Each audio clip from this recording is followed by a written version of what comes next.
Hey, how we doing? I just came in from fucking torrential downpour that we're having outside out of nowhere. It's like wetter than Nam outside.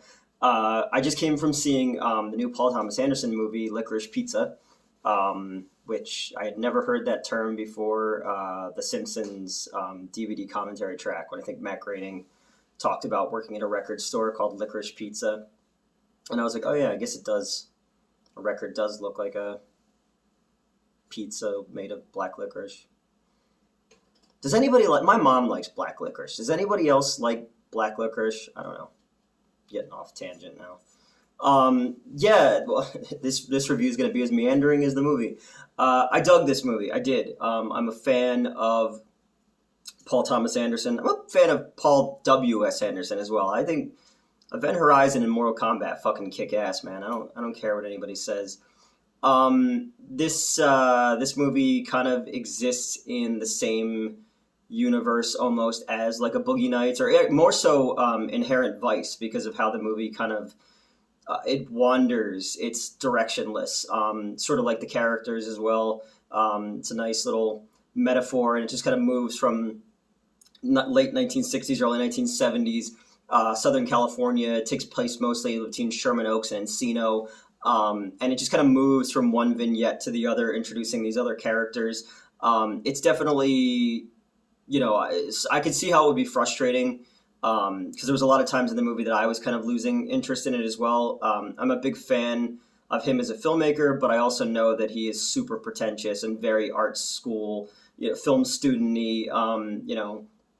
You just look at something like The Master or Magnolia, and I love Magnolia. Don't get me wrong. I think it's the best performance that Tom Cruise has ever given in a movie ever, and it's got my favorite ending shot of a movie ever when she smiles as John C. Reilly is talking to her and kind of telling her that he thinks that she's beautiful and that she has worth. John C. Reilly's in this movie too. He's got a blink and you'll miss him cameo as Herman Munster, which I thought was fucking great. And it just made me sad that he wasn't cast in the Munsters movie by Rob Zombie. Drop the ball, Rob Zombie. My cat is attacking her reflection in the mirror or in the window because she's an idiot. Yeah, let's get into this. It's about a 15-year-old child star played by what's his name? The fucking Scotty from Boogie Nights. I'm a fucking idiot. Philip Seymour Hoffman. Jesus Christ. Philip Seymour Hoffman's son plays the main character in this, and he's a child actor. He runs afoul of Lucille Ball early in the movie, but he meets this 25-year-old girl who's she works for the people who take the pictures for the yearbook and whatnot, and he falls in love with her. And the very first time he sees her, he's like, I met the girl I'm gonna marry. And the two of them, she kind of like comes into his world. She becomes like his chaperone because he has to go to New York. His mom oversees a bunch of different companies. There's just this bizarre character who has a Japanese wife and owns Japanese restaurants and speaks to his wife. His wife speaks Japanese and he speaks to her in like a very stereotypical Japanese accent. And I'm just like, what are we going for here? So and then he's in love with her, and she's kind of into this world that he's brought her into. She meets actors and gets invited to these parties, and he gets her into acting roles as well. And even though she's older, she thinks she has the power, but then he believes that because he brought her into that world, she owes him. And then the movie becomes about opening a waterbed business for a big period of time out of nowhere. And then Tom Waits shows up, and I fucking love Tom Waits. Everything he's in is music. He's got there's 4 songs in the whole world that can make me cry, and one of them is a Tom Waits song. And this movie, it's been happening a lot more recently. I've been thinking about somebody who we don't speak to each other anymore. And a lot of the relationship between a much older guy and a younger woman, except it's flipped in this, and then the Tom Waits song. I was just like, damn it, like I can't fucking can't escape this shit. He's great, and he plays this very eccentric director. Again, we move from vignette to vignette.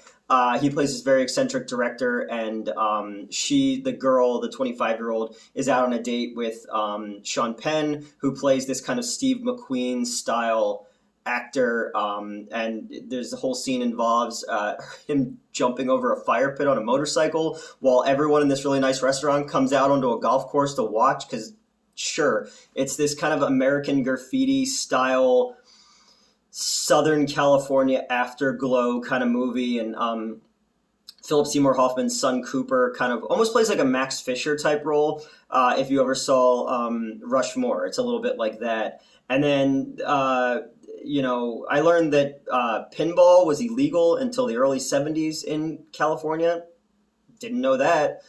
Because he goes from a waterbed company to opening a pinball palace, because he's just this schemer entrepreneur, and how both of them in their lives, they're kind of like, they're moving in different directions, but they're both trying to figure out what their directions are. And I feel like that's why the meandering inherent vice style of storytelling, where it just keeps moving, works here, because it is two people who are trying to figure out, what the fuck am I doing with my life? Like, who am I? What am I trying to be? She's far more real with it, but it's also, she's older and feels like other people are it's like me. I'm fucking 40 years old, man, and I'm starting my whole life over again, and this isn't the first time that's happened, and she's doing that as well. She buddies up with a guy who's working for a mayoral candidate, and she thinks that's what you're supposed to do, is you're supposed to get into that world with these people who've achieved something in their lives. And this young kid, he's got the whole world ahead of him, but he's just doing things to fill in the pieces of himself that he thinks he should have. There's the scene where they're at the bar with Sean Penn, where it's the adults are acting like kids and the kids are trying to act like adults. And it was very interesting the way that it was all staged. Plus, the movie starts with a Nina Simone song, and anything that has a Nina Simone song in it is okay in my book. And then we get to the best part of the entire movie, which is Bradley Cooper. Bradley Cooper plays John Peters, who, if you've ever seen, I think it was An Evening with Kevin Smith. It's one of the Kevin Smith Q&A specials that he put out, where he talks about when he was writing Superman Lives, the Nicolas Cage one, the Tim Burton one. He had to go meet John Peters, who was this hairdresser who started dating Barbra Streisand, who became like a studio head guy. He says, in Hollywood, you just fail upwards. I would love to fucking do that. And they even use the line where that Kevin Smith's like something from the streets, and John Peters is this fucking sociopath who, a lot of these other characters, their bravado is covering up for what they lack underneath. We go into the gas crisis for no reason whatsoever, and all of a sudden the movie's just about the gas crisis after it was about opening a waterbed company. And he runs out of gas and just kind of fucking runs up to this dude at the gas station with a lighter in his hand. He's like, who's gonna be? Like, he's insane, But anytime he's on screen, the movie lights up, and because it was losing me for a little bit, and then he came in, and he's great in the movie. He's fucking like almost like Alfred Molina in Boogie Nights, which is another Paul Thomas Anderson movie. And that's one of my favorite movies of all time, because it takes 30 fucking characters and everybody has a story arc, which is like mind-boggling, but I'm not a very good writer, so it doesn't matter. So it's like the Alfred Molina scene. That's Cosmo. He's Chinese, and you just remember that scene because you just like the movie stops and becomes this other thing for a while, and that's what this movie does as well. So he's definitely the best part of the movie. When he was on screen, it just lights up. It comes alive again. I don't know. I dug it. Again, I think it was more meandering than probably a lot of people will dig. I'm gonna say dig. Like, I'm gonna say cat next, or whatever. I don't know.